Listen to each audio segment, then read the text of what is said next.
Bienvenue sur le podcast Le français avec Yasmine.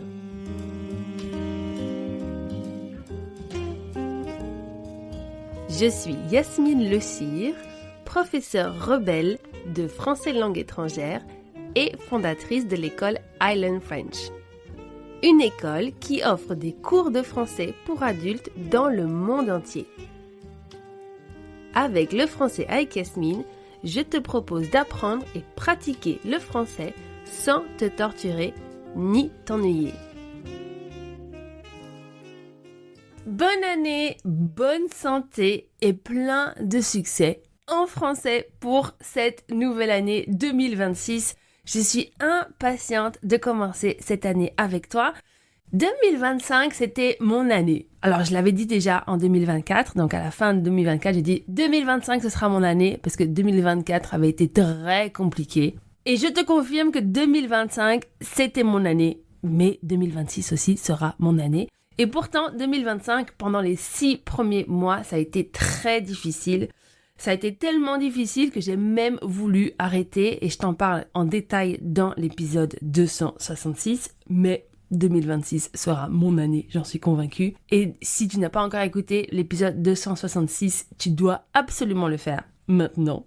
Et quand tu as écouté l'épisode, tu peux revenir ici. En 2026, on va fêter plein de choses. La première chose que je veux fêter avec toi, tout de suite, c'est le premier anniversaire de ma vie sans alcool. Je t'en parlais notamment dans l'épisode précédent, mais qui l'eût cru arrêter de boire de l'alcool en étant une très bonne vivante à Paris. J'en ferai un épisode un peu plus tard dans l'année pour te parler notamment de l'aspect culturel et l'aspect social. Comment tu arrêtes de boire en France, mais tu es devenue hyper chiante. Et en fait, non. Mais donc, je t'expliquerai pourquoi j'ai pris cette décision, comment je l'ai prise aussi, comment j'ai fait pour survivre à l'alcool omniprésent autour de moi, parce que, en fait, j'ai arrêté de boire, mais je n'ai pas arrêté de sortir. Donc, je continue à sortir, je sors beaucoup, et toujours avec les mêmes amis qui boivent beaucoup, et moi, je ne bois pas, donc je t'expliquerai comment j'ai fait pour tenir, car l'alcool, c'est aussi comme la cigarette, donc c'est un vecteur social, et socialement, c'est très facile de boire, et notamment en France, et encore plus à Paris, quand tu sors, que tu vas en terrasse, tu vas dans des bars, tu vas dans des cafés, tu vas dans des dîners. Donc, je te ferai tout un épisode, tout un retour d'expérience sur ce premier anniversaire. Bon, c'est vraiment pas le dernier. Ça a été une des meilleures décisions pour ma santé en 2025. Je ne regrette absolument pas et je suis très contente de fêter ce premier anniversaire. Ensuite, en 2026, on va aussi fêter le 6e anniversaire du podcast. Donc ça fait 6 ans que je publie des épisodes et je ne m'en lasse toujours pas. Donc je me suis lassée d'Instagram, de faire des vidéos, mais je ne me suis jamais lassée d'enregistrer des épisodes de podcast. Donc cette année, on continue. On va atteindre le 6e anniversaire ensemble. Le 9e livre du podcast sortira aussi. Je ne sais plus exactement quand, mais il arrive. Il est en préparation. Et si tu n'as pas encore acheté les autres livres, donc du tome 1 au tome 8, file sur Amazon. Tu peux taper Le français avec Yasmine et normalement, tu le trouveras assez facilement. Pour les commander, en plus c'est imprimé à la demande. Et en fait, ces livres, ce sont les transcriptions des épisodes. Donc c'est un peu la même chose que tu as dans le club, sauf que là c'est une version papier. L'avantage de ces livres, c'est que tu peux continuer à étudier sans être connecté sur Internet. Donc, tu peux tout simplement télécharger les épisodes et lire en même temps que tu écoutes l'audio. Donc, ça te permet de fixer la grammaire, d'améliorer ton vocabulaire et aussi d'améliorer ta prononciation et de faire le lien entre l'orthographe et la prononciation en français parce que tu sais que c'est un peu bizarre. Et je tiens aussi à préciser quelque chose qui est très très important en 2026. Mais c'est valable pour toutes les années. En fait, même si on te vend des documents, des ressources, des contenus pour pouvoir apprendre sur des écrans, les études universitaires sont unanimes à ce sujet. Tous les polyglottes font la même chose. Ils étudient tous avec des ressources papier. Et si tu ne prends pas de notes, tu ne progresses pas en français. Tu es obligé de prendre des notes. Et ça fait 20 ans que j'ai observé les personnes qui progressaient en français et les personnes qui ne progressaient pas en français. Et toutes les personnes qui progressent en français prennent des notes. Et je vais même aller plus loin. Toutes les personnes qui ne prennent jamais de notes ne progressent jamais en français. Et je vais même aller encore plus loin. Tu n'atteindras jamais le niveau B2 en français si tu ne prends pas de notes. Et ça, je vais mettre ma main à couper. Je suis sûre à 40 millions de % de ce que je te dis. Donc, si tu veux atteindre le niveau B2, ou si tu veux atteindre le niveau C1, si tu veux continuer à améliorer ton vocabulaire, si tu veux continuer à fixer ta grammaire, tu dois prendre des notes. Impératif. Et je sais qu'il y a beaucoup de personnes qui évitent de le faire parce que c'est pas agréable, ça prend du temps, c'est chiant. Oui, c'est chiant de prendre des notes. Il y a des personnes qui n'aiment pas du tout le faire, je comprends, mais il y a une vraie différence entre les personnes qui prennent des notes et ceux qui n'en prennent pas. Tu choisis. 2026, ça commence maintenant. À toi de choisir si tu as envie de progresser ou non.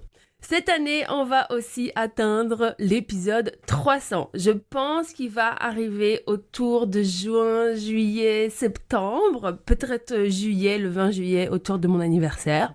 On ne sait pas. Mais l'épisode 300 sortira très probablement cette année. Et j'ai aussi, je t'en parlais dans l'épisode 266, donc le dernier épisode de l'année 2025, j'ai dit que j'ai commencé à apprendre le grec. Et je te ferai un épisode à ce sujet probablement en fin d'année pour te raconter comment j'ai recommencé à apprendre une langue de zéro, sans habiter dans le pays, sans avoir beaucoup d'amis pour pratiquer.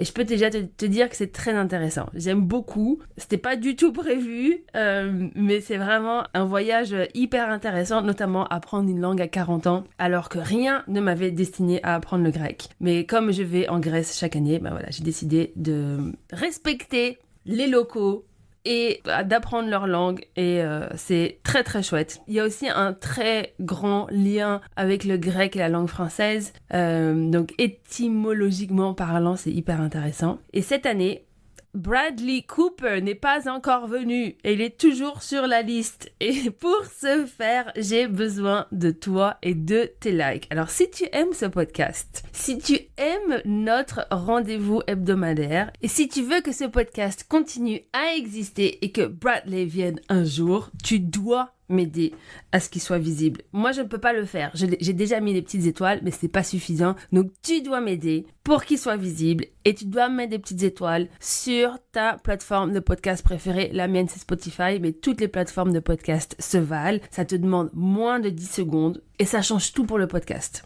Alors, parlons maintenant de ce tout premier épisode de l'année et je te propose un shot de vitamine C pour ton français. Quand j'ai lancé les interviews dans ce podcast, j'avais une vision très précise, t'aider à aller encore plus loin en français et t'inspirer. Comme dit la citation en anglais, je ne sais pas qui l'a dite, mais peu importe. If you're the smartest person in the room, you're in the wrong room. Et je sais que je ne sais pas tout. Je sais, avec toi en plus, qu'avec les interviews, je continue à apprendre. Et pour te booster, t'inspirer, te motiver et bien commencer l'année avec mon éditrice Marie-Morgane, on a fait une compilation de tous les conseils des invités du podcast en 2025. Concrètement, ça ressemble à quoi ?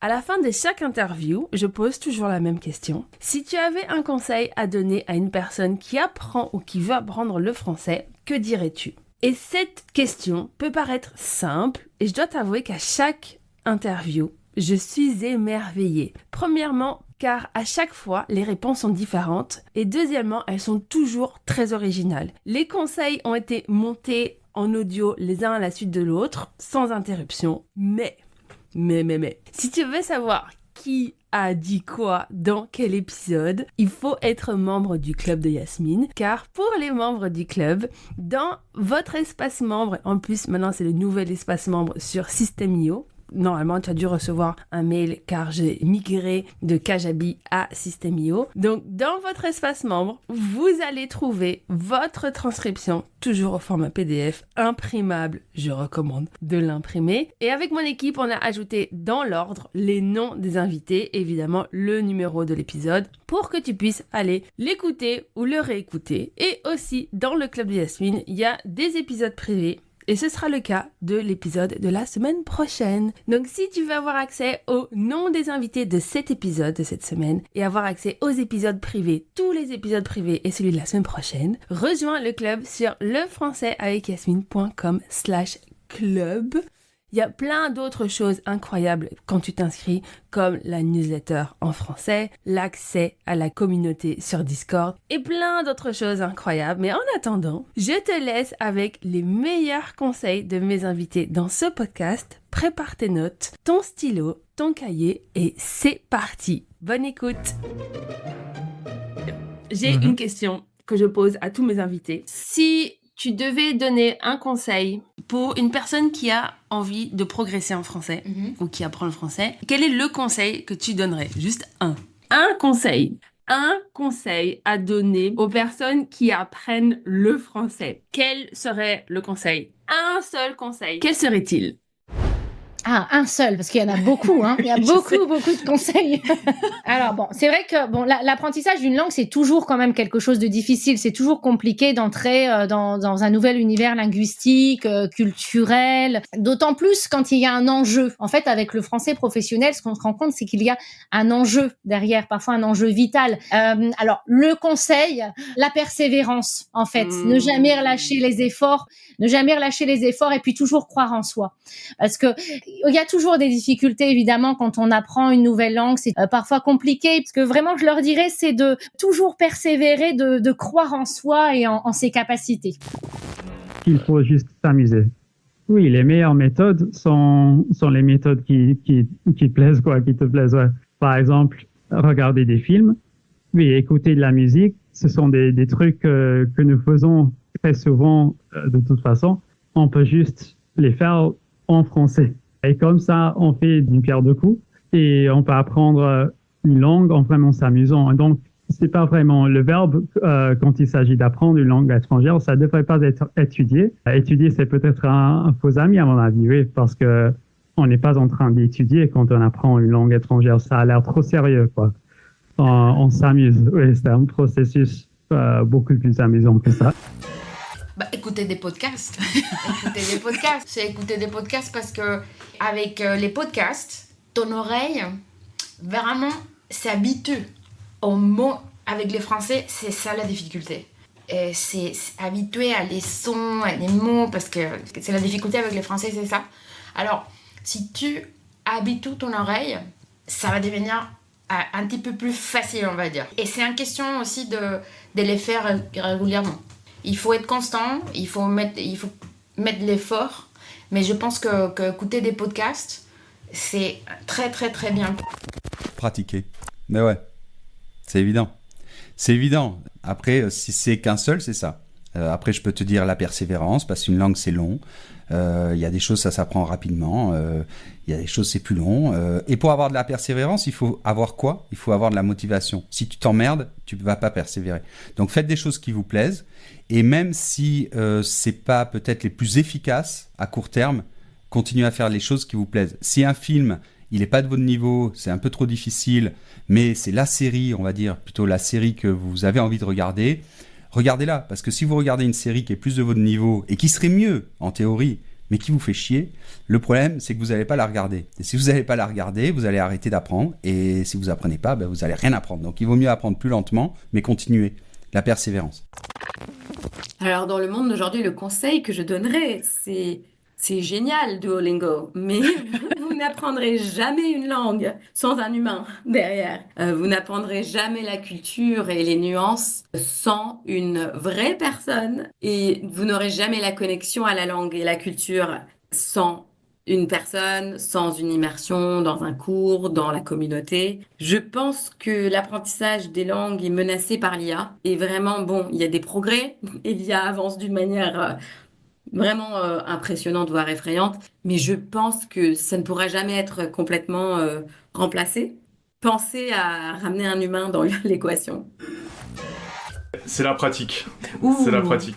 Toujours. C'est la pratique par différents biais. Donc c'est vraiment s'imprégner de la langue le plus possible. Donc par l'écoute, comme ceux qui font ici avec ton podcast. Essayer de parler évidemment. Donc prendre des cours de conversation ou rejoindre des groupes d'échange de langue. Il y a des Français partout. Donc peu importe où tu habites, je pense que tu pourras trouver des Français avec qui échanger une langue. Donc échange de langue ou cours de conversation. Regarder des films en français, lire en français. Donc voilà, c'est vraiment s'imprégner de la langue tous les jours. Donc la pratique, c'est plus qu'un mot, mais voilà, c'est ce que je pense pour n'importe quelle langue. Il faut en tout cas être régulier dans son apprentissage. Et en fait, en apprendre plus sur la culture, sur les films, sur la musique, voilà, sur plein de choses.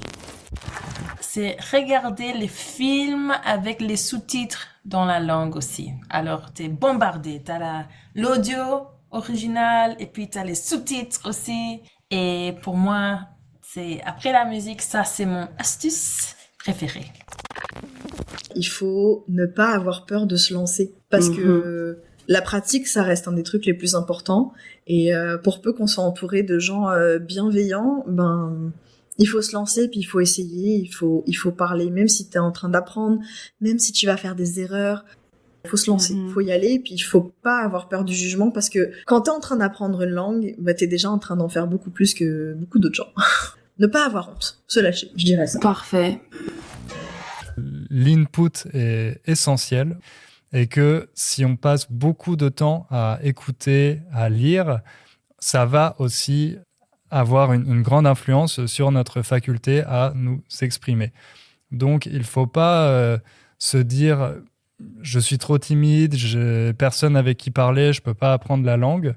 Si vous êtes plutôt introverti, vous pouvez faire d'énormes progrès aussi si vous passez suffisamment de temps à écouter et à lire dans la langue.